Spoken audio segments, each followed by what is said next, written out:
குரு astro டிவைனர்கள் அனைவருக்கும் வணக்கம். மிதுன ராசி, சிம்ம ராசி, தனுசு ராசி இந்த 3 ராசிக்கு இப்போ வந்து ஜூலை 27லேருந்து அதாவது திங்கட்கிழமையிலிருந்து டிசம்பர் 11 வரைக்கும் பார்த்தீங்கன்னா குரு வந்து வக்ர நிலையில் செல்கின்றது, பின்னோக்கி செல்கின்றது. இது வரைக்கும் முன்னோக்கி செல்கின்றது, பின்னோக்கி செல்கிறது. இதனால் வந்து இந்த 3 ராசிகளுக்கு வந்து என்ன விதமான சாதக பலன் பற்றி இந்த வீடியோவில் பார்க்கலாம். காணொலி வந்து முழுதாக பாருங்கள். மிக முக்கியமான சாதக பலன் எது மாதிரியான உங்களுக்கு அந்த சனி வந்து வக்ர நிலையில் எது மாதிரி பலன்களை வெளிப்படுத்துதுன்றதை முழுதாக தெளிவுபடுத்துகிறேன். அதுக்கான ஆன்மீக பரிகாரமும் சொல்கின்ற ஒவ்வொரு ராசிக்கும் ஒரு 30 நிமிஷம் இருக்கும். அதில் ஒரு 10 நிமிஷம் மட்டும் ஒவ்வொரு ராசிக்கும் சொல்லிடுறேன். உங்களுடைய ராசி எதுன்னு தெரிஞ்சுக்கிறதுக்கு டிஸ்கிரிப்ஷனில் பார்த்தீங்கன்னா அந்த டைம் ஸ்லாப் ஒன்று கொடுத்துருப்பேன். அதை நீ கிளிக் பண்ணிங்கன்னா அந்த ராசிக்கு உடனே வீடியோ நகர்ந்துடும். அதுலேருந்து நீங்கள் கேட்டுக்கலாம். இதுவரை நம்ம சேனல் நீங்கள் சப்ஸ்கிரைப் செய்யலாம், சப்ஸ்கிரைப் செய்து கொள்ளுங்கள். உங்கள் ஜாதகம் சார்ந்த பலன்களை வந்து இது வந்து ஒரு 30% 40% தான் எடுபடுவதாக இருக்கும். முழுமையான பலன் வந்து உங்களுடைய பிறப்பு ஜாதக அடிப்படையில் தான் அது தெரிவதாக இருக்கும். அதனால் இந்த சனி வக்ர நிலையில் முழுமையான பலன் வந்து உங்கள் பிறப்பு ஜாதக அடிப்படையில் தெரிந்து கொள்ள மிக குறைந்த கட்டணத்தில் நான் பலன் சொல்கின்றேன். அதனால் வீடியோவில் இருக்க வாட்ஸ்அப் எண்ணில் தொடர்பு கொள்ளுங்கள். உங்கள் ஜாதகம் சார்ந்த பலன் வந்து சொல்லலாம். அது இல்லாமல் நீங்கள் பிறந்த தேதியிலிருந்து அடுத்த வருட பிறந்த தேதியிலிருந்து அந்த ஒரு வருடத்துக்கான உங்கள் பிறப்பு ஜாதக அடிப்படையில் ஆண்டு பலனும் வருட பலனும் சொல்கின்றேன். காணொலியை தொடர்ந்து பாருங்கள். இந்த அடிப்படையில் பார்த்தீங்கன்னா மிதுன ராசி, சிம்ம ராசி, தனுசு ராசி. முதல்ல வந்து மிதுன ராசிக்கு எப்படி இருக்குன்னு பார்க்கலாம். சனியுடைய வக்ர நிலையில மிதுன ராசிக்கு பார்த்தீங்கன்னா சனி வந்து 10ஆம் இடம், கர்மஸ்தானம் என்று சொல்லுவாங்க. தொழில் வேலையை சார்ந்த குறிக்கிறது. ஏன்னா 10ஆம் இடம்ன்றது உங்க சனி இப்போ தற்போது இருக்க நிலை. ஆனால் சனியுடைய வீடுன்னு பார்த்தீங்கன்னா 9ஆம் இடமும் 8ஆம் இடமும் இந்த 2 வீட்டு அதிபதி 10ஆம் இடத்துல இருந்து உங்க தொழில் வேலை சார்ந்த விஷயங்கள்ல இருந்து அது வக்ர நிலையில போகும்போது அது உங்களுடைய கடினமான உழைப்பு, அதுல ஏற்படுத்த தடங்கள், எதிர்பாராத பொறுப்புகளை கொடுக்கறதா இருக்கும். இருந்து அது வந்து 9ஆம் வீட்டு பாக்கி வீட்டு அதிபதியாக இருக்கிறதால குரு பார்வை இருக்கிறதுனால ஒரு விதமான ஒரு அருள் சார்ந்த குரு அருளையும் வந்து கொடுப்பதாக இருக்கும். இதோடைய சாதகமான பலன்கள்லாம் எடுத்து இந்த வக்ர நிலையில 138 நாள், அதாவது ஜூலை 27லேருந்து டிசம்பர் 11 வரைக்கும் இருக்கிறதுனால இந்த 10ஆம் இடத்துல சனி இருக்கிறதுனால மிதுன ராசிக்கு இது சாதகமான பலன்கள்லாம் என்னன்னு பார்த்தீங்கன்னா நீண்ட நாளா வந்து உங்களுக்கான ஒரு பதவி உயர்வு, ஒரு விதமான உங்க செய்த தொழிலுக்கான, அதாவது நீங்க வேலை செய்யறதா இருந்தா உங்க பதவி உயர்வு, சம்பள உயர்வு, உங்களுக்கான அங்கீகாரம், கௌரவம் இதெல்லாம் கிடைக்காத இருந்தா இந்த சூழல்ல உங்களுக்கான கிடைக்கிறதுக்கு வாய்ப்பு இருக்கு.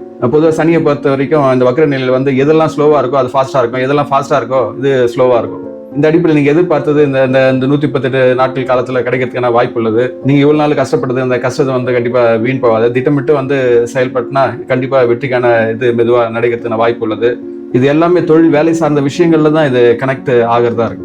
ஏற்கனவே இது முன்னாடி வேலை செஞ்ச முதலாளி சார்ந்த தொடர்பு எல்லாம் வந்து இந்த காலத்துல கிடைக்கிறதா இருக்கும். ஒரு விதமான சமூக அந்தஸ்தும் கிடைக்கும். ஒரு பெரிய நிறுவனங்களை அது சார்ந்த கௌரவம் கூடுவதா இருக்கும். இதுல பாதகமான பலன் நம்ம எடுத்துக்கொண்டால் மிதுன ராசிக்கு பாத்தீங்கன்னா ஒரு விதமான அந்த கருத்து வேறுபாடு வரும். சின்ன சின்ன விஷயங்களை விட்டு கொடுத்து செல்றதுனால ஒரு அதிகார போட்டு நீங்க ஒரு மேனேஜரா இருந்தா இன்னொரு மேனேஜர் இருந்தா உங்களுக்குள்ள யார் அந்த இதை வந்து அந்த வேலையை வந்து சிறப்பாக முடிகிறதுன்ற ஒரு இது இருக்கும். அந்த மேனேஜருக்கான அதிகார போட்டி இருக்கும். ஏன்னா ஒரு வேலைன்னா நீங்க மட்டும் அந்த வேலையை செய்ய போறது இல்லை, கூட இருக்கவங்களும் அந்த வேலை செய்யலாம். அதெல்லாம் ஒரு போட்டி கொண்டு அது நல்ல ஆரோக்கியமான போட்டியா இருந்தா ஓகே. அது பிரச்சனை ஒருத்தர் போட்டு கொடுத்து இது பண்றதா அது சிரமம் தான் உண்டாகும். அதாவது பதவி உயர்வு கிடைக்கும். அந்த இது மாதிரி போட்டி சார்ந்த விஷயங்கள்ல அது கொஞ்சம் தள்ளி போறதா இருக்கும். ஒப்பந்த சனியினாலே ஒரு விதம் காலதாமம் தடை தான் அது. அதனால கடைசியா தான் எல்லாத்தையும் சக்சஸ் பண்ணி கொடுக்கும். அதாவது ஒரு அக்ரிமெண்ட் சார்ந்த விஷயங்கள்ல வந்து கொஞ்சம் காலதாமம் தான் ஏற்படும். இதெல்லாம் சின்ன ஒரு வேலை சார்ந்த அது கடின உழைப்பு சார்ந்த விஷயங்கள்ல நீங்க அதிகமா வேலை பளு கொடுக்கறதா இருக்கும். இதெல்லாம் வேலை சார்ந்த விஷயங்கள்ல அது நேரடியாக உடல் மனம் சார்ந்த விஷயங்கள்ல தான் பாதிப்பு உண்டாகுதாகும். இது சார்ந்த இருக்கும்போது மூட்டு வலி சார்ந்த விஷயங்கள்லாம் உடல் பாதிப்பு உண்டாகாமல் பார்த்துக் கொள்ளுங்கள். ஏன்னா உடல்நிலை பாதிப்பு வரும், மனம் பாதிப்பு வரும்போது உடலை வந்து இந்த மூட்டு கால்கள் சார்ந்த இது வலி சார்ந்த பாதம் வலி இதெல்லாம் ஏற்படுதும். சின்ன சின்ன தடைகள் தான் இதுல பெரிய பிரச்சனை உண்டாக்கும். இந்த மிதுன ராசிகளுக்கு ஆன்மீக பரிகாரமா எடுத்துக்கணும். சனிக்கிழமைனா ஒரு கருப்பு எள்ளு, அந்த இரும்பு சம்பந்தப்பட்ட விஷயங்கள், அதாவது இரும்பு ஒரு இது உள்ள ஐட்டம் உங்க இதுல ஒரு மோதிரமா கூட இரும்பு ஸ்டீல் எவர் ஸ்டீல்ல போட்டுக்கொள்ளலாம். இதோ இரும்பு தொடர்புடையது உங்களோட கனெக்ட் இருக்க மாதிரி இருக்கணும். அப்புறமா அந்த கடுகு எண்ணெய் வந்து தானம் செய்யலாம். எள்ளு எண்ணெயில வந்து தீபம் ஏற்றி வழிபடலாம். காகங்களுக்கு முக்கியமா சனிக்கிழமெல்லாம் சாதம் வைங்க, எல் சாதம் வைங்க.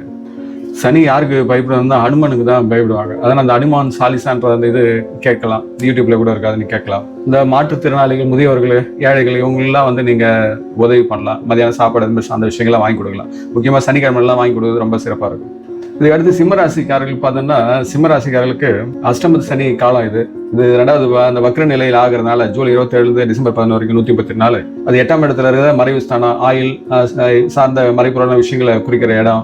2வது சிம்மராசிக்கு வந்து 6ஆம் இடமும் 7ஆம் இடமும் வந்து அதன் அதிபதியாக இருக்கிறதுனால 6ஆம் இடம் இந்த நோய், எதிரிகள், கடன் சார்ந்த குறிக்கிறது. 7ஆம் இடம்ன்றது கணவன் மணி உறவு சார்ந்த விஷயங்கள். இது சார்ந்த விஷயங்கள்ல 8ஆம் இடத்தை அது வெளிப்படுத்துறதா இருக்கும். இதனால அந்த உடல் சார்ந்த விஷயங்கள் ரகசியமான ஒரு இதான விரோதம் போடுறது, உங்களை பத்தி வீழ்த்துறதுக்கான எதிரிகள் உங்களுக்காக திட்டம் போடுறது, ரெண்டாவது 7ஆம் இடத்து அதிபதி 8ல மறைவா இருக்கிறதுனால அஷ்டம சனி காலமா திருமண வாழ்வுல கண்டிப்பா சோதனை வர சூழல். இது வரைக்கும் பாதிப்பு இருந்ததுனால பாதிப்பு நிவர்த்தி ஆகும். பாதிப்பு இல்லாத சூழல் இருந்ததுன்னா பாதிப்படையதா இருக்கும். இப்படிதான் அது வந்து வக்ரநிலை புரிந்து கொள்ளணும். இந்த அடிப்படையில் போகும்போது இந்த சிம்மராசிக்கு வந்து சாதகமான பலன்லாம் பார்த்தீங்கன்னா, ஒரு ரகசிய நீங்க சொல்ற விஷயங்கள் மற்றவங்க கிட்ட சொல்ற விஷயங்களை வெளிப்படுத்த மாட்டீங்க, ரகசியங்களை காப்பாற்றுவீங்க. ஆன்மீகம் சார்ந்த ஆராய்ச்சி, அதை சார்ந்த புத்தகம், கோயில்களும் வழிபாடு சார்ந்த விஷயங்கள்லாம் ரொம்ப அதிகமான நாட்டம் இருக்கும். ஜோதிடம் போன்ற துறைகளில் உங்களுக்கு ஆழ்ந்த வெற்றி கிடைக்கும். அது சார்ந்த அறிவு அதிகமாக மேம்பட்டதாக இருக்கும்.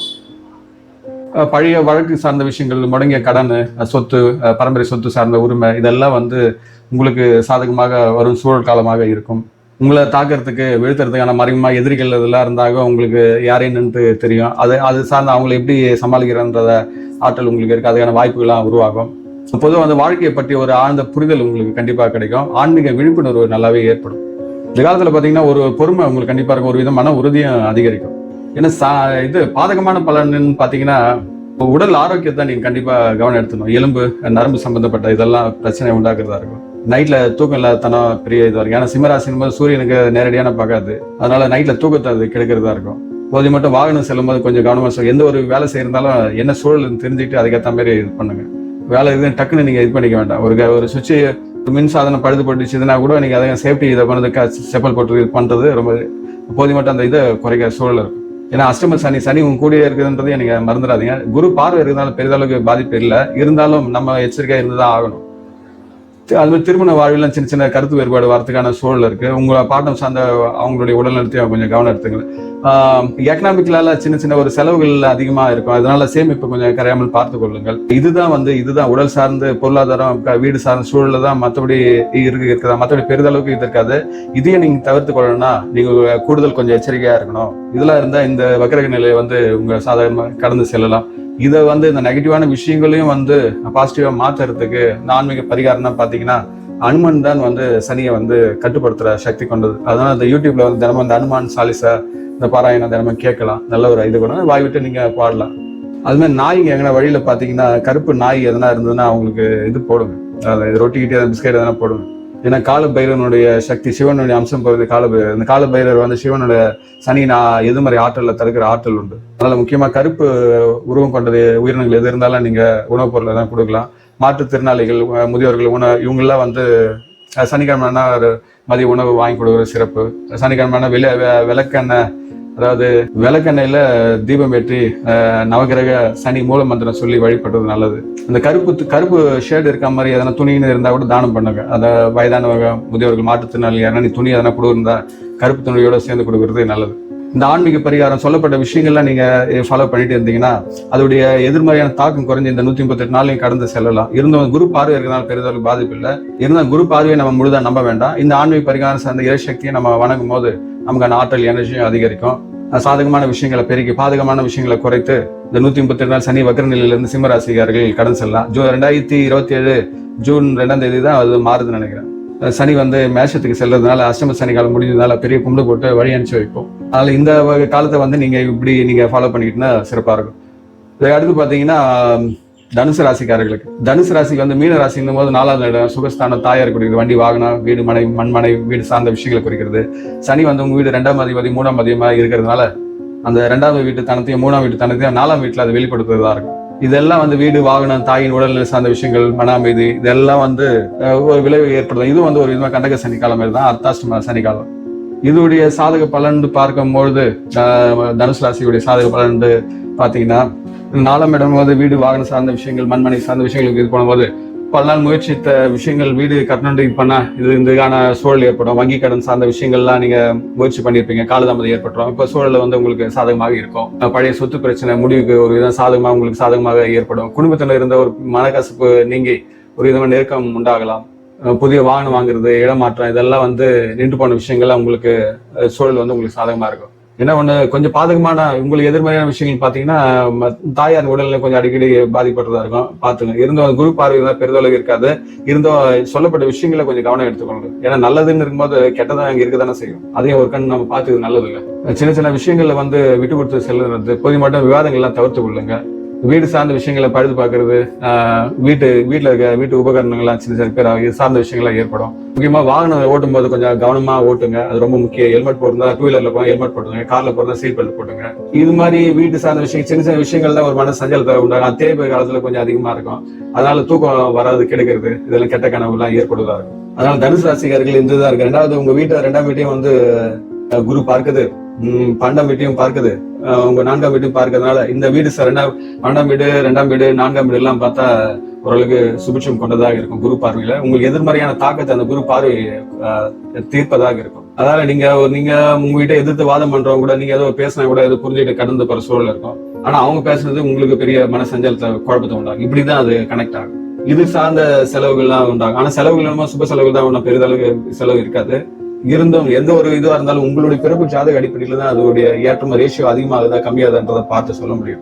அதாவது இது 30% 70 முழுமையான பலன் வந்து உங்களோட பிறப்பு ஜாதகத்துல இருந்து தற்பொழுது இந்த சனி வக்ரநிலையில் ஆகும்போது எப்படி உங்களத வந்து பூம் பண்ணி கொடுக்குது, சாதக பாத பலன் எது அதிகமாகுதுன்றத உங்க பிறப்பு ஜாதகத்தை பார்க்கப்படும். அது நான் மிக குறைந்த கட்டணத்தை தான் பார்க்கிறேன். அதனால மேற்படி உங்களுக்கு பலன் அதிகமா தெரிஞ்சுக்கணும்னா இங்க வீடியோல இருக்க வாட்ஸ்அப் எண்ணில் தொடர்பு கொள்ளுங்க. இது ஒரு ஆன்மீக பரிகாரம் மூலமா அதோட எதிர்மறை தாக்கத்தை, சனியின் எதிர்மறையான தாக்கத்தை, அதாவது சாதகமான பலன்ல இருந்தா நமக்கு சந்தோஷம் தான். பாதகமான பலன் ஏற்படும் போது அதோடைய வீரியத்தையும் கம்மி பண்ணி அதிகம் சாதகமா மாத்துறதுக்கு ஆன்மீக பரிகாரம் உங்களுக்கு நன்மை பயக்கும். அதனால இந்த காயத்ரி மந்திரம் இருக்குல்ல, சனிக்கிழமை 11 முறை ஜெபிக்கலாம். காலைல குளிச்சுட்டு காயத்ரி மந்திரம் இது பண்றது, துர்கா தேவிய வழிபடுறது ரொம்ப நல்லது. அது வச்சு வெள்ளிக்கிழமை செவ்வாய்க்கிழமெல்லாம் பாத்தீங்கன்னா விளக்கேற்றி கண்டிப்பா வணங்க. சனிக்கிழமைனா விரதம் இருக்கிறது ரொம்ப நல்லது. ஒரு பொழுது விரதம் இருக்கிறது நல்லது. அன்றைய பொழுது வந்து காக்காக்கு வந்து எல் சாதம் வைக்கலாம்.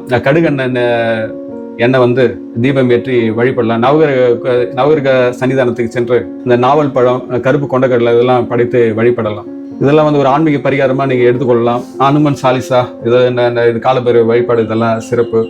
கருப்பு நிற உயிரினங்களுக்கு கருப்பு நாய் எங்கன்னா பாத்தீங்கன்னா ரொட்டி துண்டு பிஸ்கெட் எதனா போடலாம். கருப்பு சார்ந்த உயிரினங்கள் எதனா இருந்தால் அதுக்கு நீங்க உணவு அளிக்கலாம். அது சாந்தப்படுத்தும் போது சனியின் அந்த வீரியத்தனம் உங்களுக்கு குறைந்து உங்க நேர்மறையான ஆற்றல் அதிகப்படுத்தி சாதகமான சூழல் உங்களுக்கு உண்டாக்கும். அதனால் சொல்லப்பட்ட விஷயங்கள் ஆன்மீக பரிகாரங்கள் கண்டிப்பாக நீங்கள் ஃபாலோ பண்ணிக்கிறது 138 நாட்கள் வந்து உங்களுக்கு சிறப்பான காலமாக அறியும். ஆனால் அதனால 3 ராசிகளை முக்கியமாக தனுசு ராசிக்காரங்க சிறப்புடையும் காலமாக அமைத்துக் கொள்ளுமாறு எல்லாம் வல்ல அந்த இறைசக்தியை நான் பிரார்த்திக்கின்றேன். தாங்களும் தங்கள் அன்பு குடும்பம் வாழ்க வளமுடன். இதுவரை நம்ம சேனலுக்கு நீங்கள் சப்ஸ்கிரைப் செய்து கொள்ளுங்கள். தாங்களும் தங்கள் அன்பு குடும்பம் வாழ்க வளமுடன்.